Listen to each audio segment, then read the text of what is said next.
வாசகம். நீங்கள் வந்திருப்பதோ சீயோன் மலை, வாழும் கடவுளின் நகர். எபிரேயருக்கு எழுதப்பட்ட திருமுகத்திலிருந்து வாசகம். அதிகாரம் 12, இறைவசனங்கள் 18 முதல் 19, 21 முதல் 24.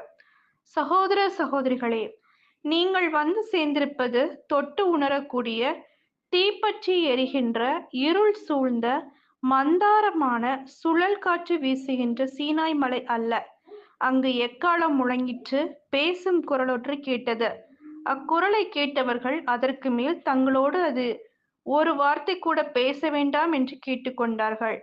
நான் அஞ்சி நடுங்குகிறேன் என்று மோசேயே சொல்லும் அளவுக்கு அக்காட்சி அச்சம் விளைவித்தது.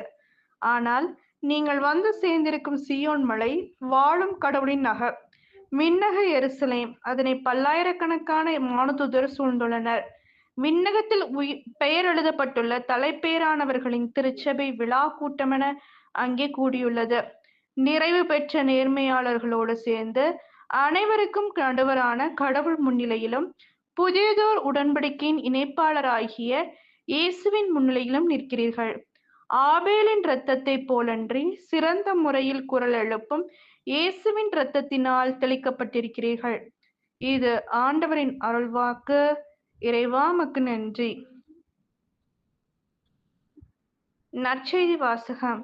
இயேசு 12 அனுப்பினார். மார்க் எழுதிய தூய நற்செய்தியிலிருந்து வாசகம். அதிகாரம் 6, இறைவசனங்கள் 7 முதல் 13.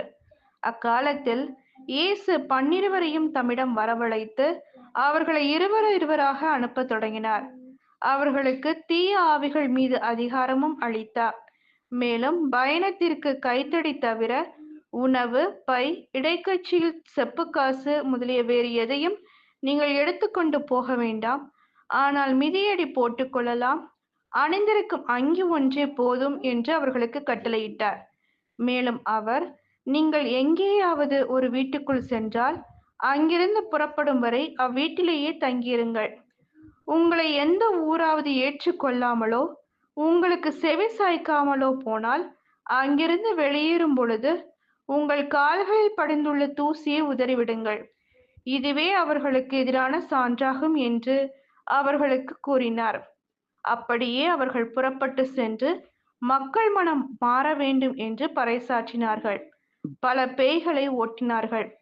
உடல் நலமற்றோர் பலரை எண்ணெய் பூசி குணப்படுத்தினார்கள். இது கிறிஸ்துவின் நற்செய்தி. கிறிஸ்துவே உமக்கு புகழ்.